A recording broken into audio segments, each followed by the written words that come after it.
निकला हुआ है। भारत जल्द ही चांद पर कदम रखेगा।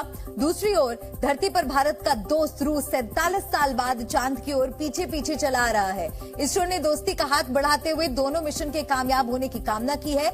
इस बीच अमेरिका चाहता है कि भारत तो अपने मिशन में सफल हो, लेकिन चीन चांद को सपने में भी ना देखे। क्यों? देखिए ये खास रिपोर्ट। 3, 2, 1, 0।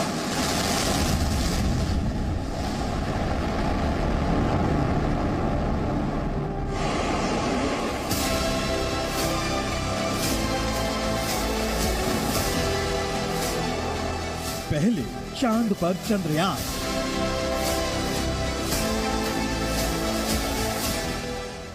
अब चल मेरी लूना। 1 और 11 चांद पर भारत रूस का याराना। चांद पर फ्रेंडली टक्कर।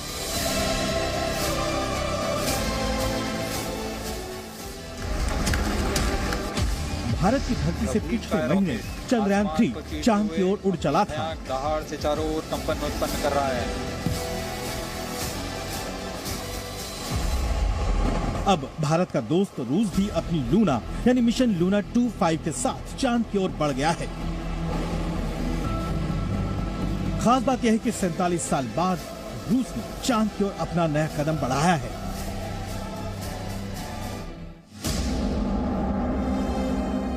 इस वक्त चंद्रयान 3 चंद्रमा की कक्षा 2 पर चक्कर काट रहा है, जबकि रूस की अंतरिक्ष एजेंसी रोसकॉस्मोस के मुताबिक लूना 25 अगले कुछ दिनों में चांद की कक्षा 3 पर पहुंच जाएगा। खास बात यह है कि भारत ने 14 जुलाई को चंद्रयान 3 लॉन्च किया था। इसरो ने रूस के मिशन लूना 25 के लिए दिल खोलकर शुभकामनाएं देते हुए ट्वीट किया है। लूना 25 के सफल प्रक्षेपण पर रोसकॉस्मोस को बधाई। हमारी अंतरिक्ष यात्राओं में एक और मिलन बिंदु होना अद्भुत है। चंद्रयान 3 और लूना 25 अपने लक्ष्यों को प्राप्त करें। शुभकामनाएं। जाहिर है भारत और रूस धरती से लेकर चांद तक बेमिसाल दोस्ती की कहानी लिखना चाहते हैं। हालांकि इस बीच लूना 25 और चंद्रयान 3 में फ्रेंडली टक्कर भी देखने को मिल रही है। जहां दोनों ही मिशन चांद के दक्षिणी ध्रुव पर पहले उतरने की कोशिश में जुटे हैं, वहीं भारत और रूस के मिशन एक दूसरे से काफी हद तक अलग भी हैं। चंद्रयान के स्ट्रक्चर की बात करें तो इसमें प्रोपल्शन मॉड्यूल, लैंडर और रोवर हैं, जबकि लूना 25 4 पैरों वाला 800 किलोग्राम का लैंडर है। चंद्रयान 23 अगस्त को चांद पर लैंड करेगा।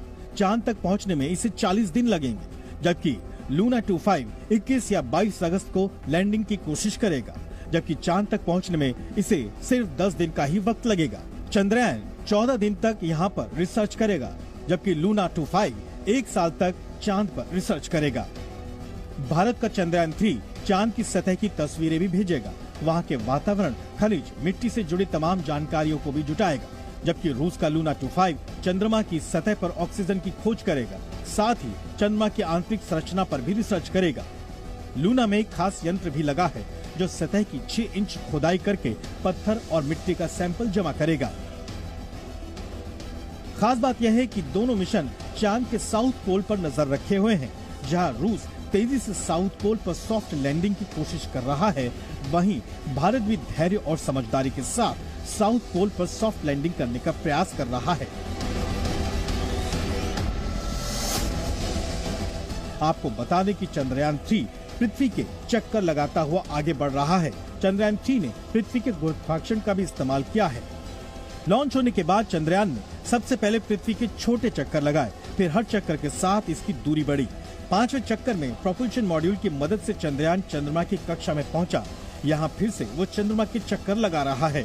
अब ये चक्कर बड़े से छोटे हो रहे हैं। यहाँ से चंद्रयान 3 लैंडर अपने अगले कदम यानी चंद्रमा की सतह पर लैंडिंग की तरफ बढ़ रहा है।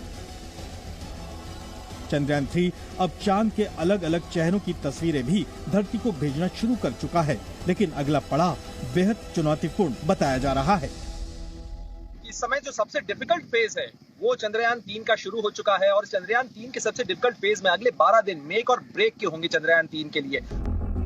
आपको बता दें कि चंद्रमा की कक्षा में दाखिल हो चुका चंद्रयान 14 अगस्त को चांद की सतह से अपनी दूरी को और घटाएगा।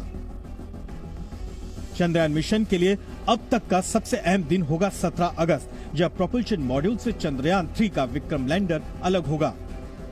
उस कक्षा में पहुंचने के बाद जो चुनौती होगी वो ये होगी कि ये ऑर्बिट जो है वो छोटा है अपेक्षाकृत, इसमें पहले से 6 जो स्पेसक्राफ्ट्स हैं वो मौजूद हैं और ऐसे में टकराव डालना होगा। साथ ही जो लूना 25 है वो भी लगभग इसी समय में दक्षिण ध्रुव जो है चंद्रमा का वहां पहुंच रहा है। इस बीच अमेरिका जैसी सुपर पावर की नजर भी रूस और भारत के मिशन मून पर टिकी है, लेकिन निशाना सीधे चीन पर है। चीन की जमीन कब्जाने की मानसिकता पर तंज कसते हुए नासा के चीफ बिल नेल्सन ने इसे लेकर वार्निंग दी है।